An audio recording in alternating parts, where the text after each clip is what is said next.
Homer Phone Reports, c'est la réparation de votre téléphone, le remplacement de vos batteries et l'achat de tous vos accessoires indispensables. 38 rue du Docteur Mougeot à Saint-Dizier.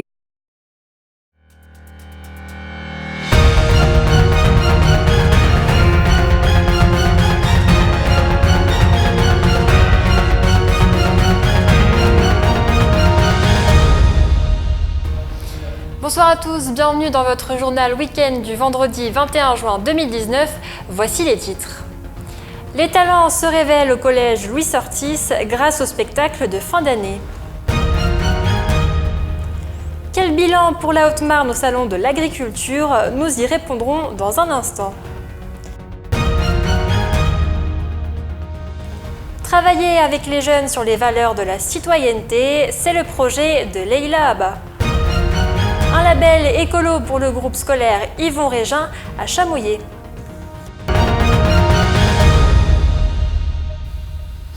Les talents artistiques et sportifs des élèves se sont révélés au collège Louis Ortiz grâce à un spectacle de fin d'année organisé mardi dernier. Nous étions sur place avec Nicolas Fontaine et Amandine Lisiac. Pour la deuxième année consécutive, le collège Louis Ortiz à Saint-Dizier organisait son spectacle de fin d'année Ortiz Got Talent. Diverses disciplines étaient représentées, du chant, en solo, en duo et en chorale, de la danse, du jonglage avec des ballons de football ou encore du piano. Une initiative prise par les professeurs de l'établissement dans le but de valoriser les talents artistiques et sportifs de leurs élèves.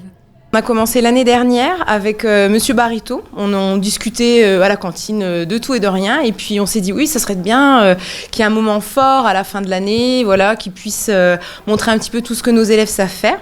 Donc on a organisé une première édition l'année dernière, un petit peu à l'arrache, si je peux dire, en fonction de, voilà, du peu de temps qu'on avait. Et puis cette année, voilà, on a vraiment pris le temps de, voilà, d'organiser, de bien préparer les plannings, les répétitions, etc. Les élèves sont venus ponctuellement dans l'année venir nous voir. Et puis le bouche à oreille a fait son effet. Et puis voilà, au bout d'un moment, on a eu une vingtaine de personnes intéressées. On a dit allez, c'est bon, on lance un spectacle et puis c'est parti. Répétition, voir ce qui allait, ce qui n'allait pas, les choix des chansons avec les élèves. Mais tout s'est vraiment fait en collaboration avec eux. Les professeurs du collège se sont mêlés aux spectateurs afin d'applaudir leurs élèves. Les camarades de classe des jeunes artistes ont été conquis par les nombreux talents qui se sont révélés devant eux. Une expérience qui leur a permis de gagner en confiance tout en exerçant leur passion. Tous les artistes en herbe ont choisi une discipline, tous pour une raison différente. Parce que c'est une passion de chanter,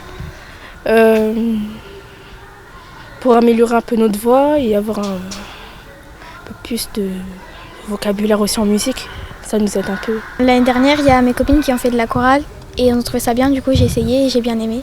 C'était stressant, moins que les concerts, mais en tout cas je me réinscris l'année prochaine. Des élèves satisfaits de leur première ou seconde expérience scénique. Heureux d'avoir pu participer à cette aventure, ils ont tenu à remercier leur professeur de musique avec un discours et quelques cadeaux.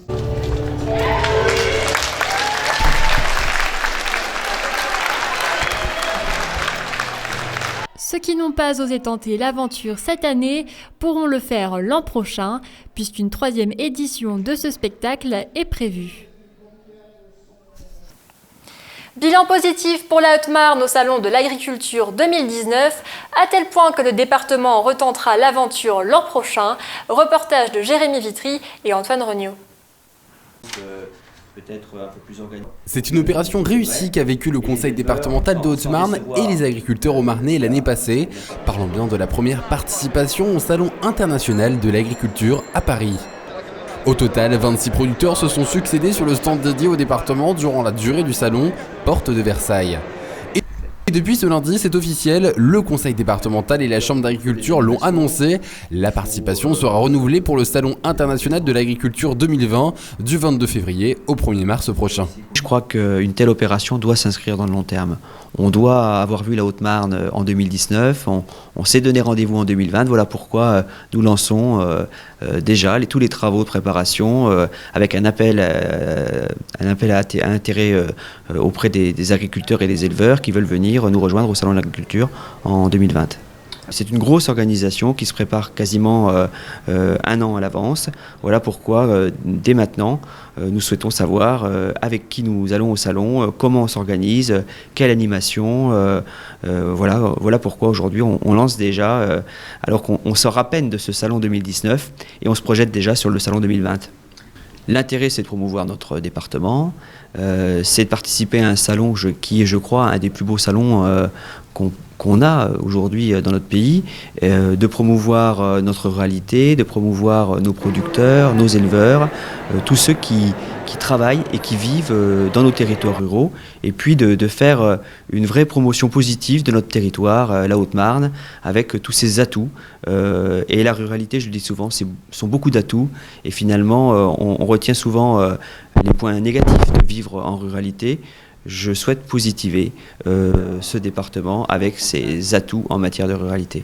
Ça va bien au-delà du monde agricole, le salon de l'agriculture. C'est vraiment la France qui se regroupe à Paris avec tous ses territoires, avec toutes ses traditions, avec toutes ses productions. Et bien sûr, je souhaite que les Hauts-Marnais s'approprient ce rendez-vous à Paris. Je souhaite que les Hauts-Marnais viennent à Paris. On fera bien sûr des opérations pour les aider en fonction bien sûr de nos moyens, pour les inciter à aller voir tout ce qu'on va montrer à Paris pendant les 10 jours de salon. Cette opération séduction et de promotion du département est aussi un tremplin pour nos producteurs locaux qui, grâce à ce salon, peuvent espérer voir leur carnet de commandes considérablement se remplir, perdurant ainsi le savoir-faire haut-marnais. Travailler avec les jeunes bragards afin de les aider à comprendre les valeurs citoyennes, c'est le projet lancé par Leïla Abba. Julien Carré et Jérémy Vitry l'ont rencontré.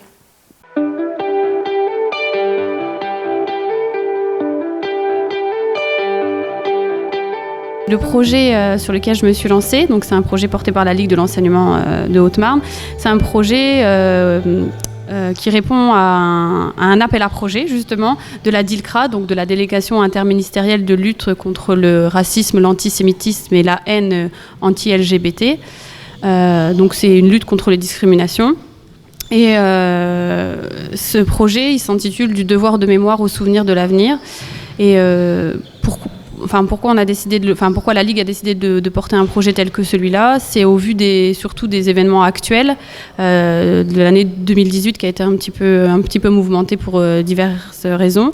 On a décidé de relancer le sujet et de partir à la rencontre des jeunes, des enfants pour relancer le discours et l'éducation à la citoyenneté. Donc l'idée en fait c'était de comprendre pourquoi on en arrive là. Pourquoi là en 2018 il y a eu tout ce qui s'est passé, pourquoi encore la hausse de l'antisémitisme, pourquoi il y a encore des discriminations aujourd'hui. Notre passé en fait c'est ce qui va nous aider à construire notre avenir et je pense que d'éduquer les jeunes à notre passé, parce que la guerre, moi non plus je ne l'ai pas vécu, mais ce devoir de mémoire il doit être présent dans les esprits de chacun, quelle que soit l'époque, quel que soit le moment et on s'est dit c'est maintenant qu'il faut éduquer. Et notre passé, c'est pas vivre dans le passé, mais c'est se souvenir qu'il y a des gens qui sont morts pour notre pays, qui sont morts pour des valeurs fondamentales comme la liberté, l'égalité et la fraternité, qui sont les piliers de notre République, qui sont les règles de notre société, du bien vivre ensemble, de la bienveillance, de l'épanouissement de chacun et du collectif. Et de partir de ce devoir de mémoire, donc il y aura dans ce projet, j'ai fait appel au club de lecture et au service de médiation culturelle de la ville de Saint-Dizier, qui nous fera donc une lecture d'un cahier journal d'un témoin de guerre de Saint-Dizier. Comment cet homme, quand la guerre était aux portes de Saint-Dizier, comment il s'est mobilisé, comment il s'est positionné en tant que citoyen.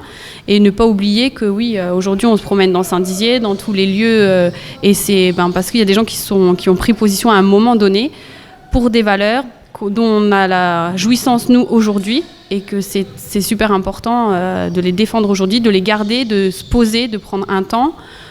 Donc le temps de restitution que nous aurons en salle du conseil. Je pense que le sport est un beau facteur d'insertion, de sociabilisation. Et puis le sport, fédère beaucoup. Et je pense que c'est lié, en fait, c'est parallèle. C'est la vie, le sport, il y a à peu près les mêmes défis. Et je pensais que c'était bien d'allier les deux. Et puis d'éduquer les jeunes, leur montrer que leur pratique sportive, c'est aussi lié aussi à leur citoyenneté. Parce que son savoir-être, on l'emmène partout. Qu'on peut pas toucher à ces questions-là. Ce sont déjà, c'est les valeurs universelles qu'on défend. Les valeurs qu'on porte et qu'on vit, donc forcément le chemin professionnel, le projet, je suis la coordinatrice éducation pour ce projet, mais je suis aussi citoyenne de ma ville, de mon pays, et en tant que personne aussi représentante de l'humanité, c'est un devoir, donc j'en fais une affaire personnelle et professionnelle. Cérémonie en mairie, parce que là parce que comme vous me l'avez dit, il y a 3 phases dans ce projet, et c'est avec 3 partenaires différents, plus d'autres encore partenaires financiers, des élus qui ont soutenu le projet, et là c'est l'idée de se rassembler tous. Parce que si chacun bosse dans son coin, mais c'est le moment là de restituer ce que chacun a pu étudier, sur quoi il a pu s'interroger, sur ce qu'il a envie de dire aussi. C'est un moment aussi d'échange sur nos valeurs. Et pareil, là, les jeunes et les enfants, ils ne se positionnent pas en tant qu'enfants de la maison de quartier ou en tant que jeunes du club de boxe ou en tant qu'étudiants ou enfants de leurs parents. Là, c'est aussi des citoyens. Donc il y a vraiment les deux, et je pense que les partenaires également aussi. Ils ont leur casquette professionnelle, mais aussi ils partagent les mêmes valeurs, et c'est pour ça qu'ils sont mobilisés cette journée-là. Ouais, c'est vraiment... Moi, je suis super fière, je suis super contente parce que on a pu éduquer à la citoyenneté. Les enfants, je suis super fière des enfants parce qu'ils l'ont pris très, très, très au sérieux. Ils ont vraiment, enfin vous le verrez le 19, mais ils ont pris ça vraiment très au sérieux, et ils l'ont bien fait. Et puis pour les jeunes aussi, je suis contente parce que là on n'était pas forcément dans le cadre scolaire où ils sont obligés de m'écouter. S'ils n'ont pas envie de venir, ils viennent pas. Donc ça veut dire que ceux qui sont là, ils ont eu envie de le faire. Donc pour moi, c'est une belle victoire. C'est ce que je voulais en fait. C'est les sensibiliser, qui s'interrogent sur eux, et puis les éduquer à toutes ces notions de citoyenneté, de vivre ensemble. Il y a 2-3 mois, là, il y a eu certaines personnes qui ont commencé à la parole s'est libérée.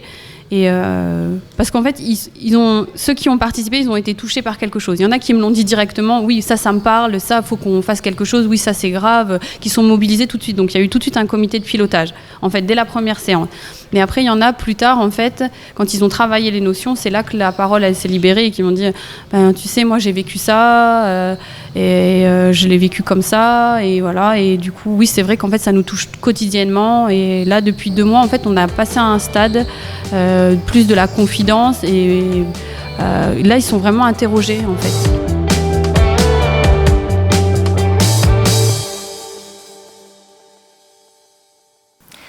Un label écolo a été décerné au groupe scolaire Yvon Régin de Chamouillé afin de récompenser les initiatives des élèves face à la pollution. Reportage de Jérémy Vitry et Antoine Rognaud. Initié il y a déjà quelques mois, le projet de labellisation de l'école de Chamouillé arrive à son but. Un établissement désormais dit éco-école, comme c'est le cas pour seulement 2500 établissements scolaires de France. Un label qui a pour but d'initier les élèves d'aujourd'hui et qui seront les citoyens de demain. Alors il s'agit d'un label auquel l'école s'est inscrite, un programme d'éducation au développement durable. Et l'objectif, en fait, c'est d'obtenir ce label qui récompense les écoles qui se sont investies dans des actions. Et là, on a choisi de travailler sur le thème des déchets. Alors habituellement, le projet commence dès le début de l'année scolaire, en septembre, sauf que nous, on en a été informés au cours de l'année, on a pris un peu le projet en cours, mais comme on a été très actifs, on a quand même pu réaliser plein de choses, et on avait commencé en février. Alors en fait, pour obtenir ce label, on dépose un dossier, et l'étude commence par un diagnostic, où en fait on fait un état des lieux, où on constate les quantités de déchets qui sont produits dans les différents lieux de l'école, aussi bien les classes que la cantine.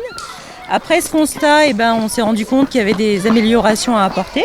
Donc les élèves ont proposé de réduire le volume des poubelles, par exemple, en organisant des collectes de stylos qui vont être recyclés, en installant un compost qui permettra de réduire considérablement certainement le volume des poubelles de la cantine. Il y a également une collecte de bouchons qui s'est mise en place. Et puis les élèves ont également proposé d'organiser un grand ramassage de déchets dans le village qui ensuite devait être suivi par une campagne de sensibilisation pour inciter les gens à être vigilants et à ne plus jeter les déchets partout. Les élèves ayant participé à ce projet de labellisation sont heureux de pouvoir expliquer les démarches mises en place dans ce projet pédagogique touchant la gestion des déchets, mais aussi les pratiques quotidiennes. On a fait des ramassages de déchets. On a fabriqué un bonhomme pour dire que si on ne recycle pas, on pourra mourir. Si on ne recycle pas le papier, pour les arbres, on pourrait mourir parce que les arbres, ça aide à respirer. On a dit à nos parents d'éviter de mettre les choses n'importe comment parce qu'après, ça peut produire plus de déchets, ça peut être toxique. On a été ramasser des déchets dans les 2 villages et on a constaté qu'il y avait beaucoup de mégots de cigarettes. Donc on a mis une boîte et en fait on met les déchets dans les... on met des stylos dans les boîtes, des colles... Il n'y a pas de ciseaux, on n'a pas le droit des ciseaux, des gommes, des compas, tout ça. C'est un investissement de la part de beaucoup parce qu'en fait il y a l'école, il y a les enseignants, il y a les élèves, mais il y a aussi l'équipe de la municipalité qui met la main à la pâte. Et puis les parents qui se sont beaucoup investis aussi, c'est grâce à eux qu'on a pu faire le ramassage de déchets dans tout le village par exemple. Donc c'est déjà, on va dire, fédérer tout un tas d'intervenants autour de ce projet-là. Puis l'objectif final, c'est de faire que les enfants soient, les élèves d'aujourd'hui sont les citoyens de demain, donc en faire des personnes averties, éclairées et engagées.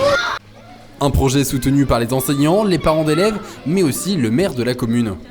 Sensibiliser sur les déchets et surtout des déchets et des dépôts d'immondices, je pense que c'est important de remettre à l'ordre ce côté citoyen. Et dès qu'on démarre jeune, il y a ce côté éducatif qu'on peut avoir. Et je trouve ça formidable ce qu'ils ont fait. Il faut être acteur d'une action menée même par l'école, par les enfants. Et je trouve que c'est plus porteur que de mettre des freins à quelque chose. Donc, vu les messages qu'ils ont mis le long de l'école, des gens m'ont posé la question. Donc, ça inquiète. Qu'est-ce que c'est ? Pourquoi ? On a un sac, ça ressemble plutôt à une faucheuse d'un diable, etc. Donc, voilà, ça interpelle. Et je trouve que de demander pourquoi il y a ça, ça peut aussi dire « ah oui ». Et vous savez que d'actualité, on parle beaucoup de protection de notre planète, de notre environnement. Et il faut appuyer et souligner qu'on est sur Terre et puis on est que locataire de la Terre, mais on doit aussi y faire attention pour les générations futures et leur donner un message aussi. Et c'est désormais officiel, l'obtention de ce label a été délivrée au groupe scolaire. Une plaque sera prochainement installée pour montrer que cette école est écolo.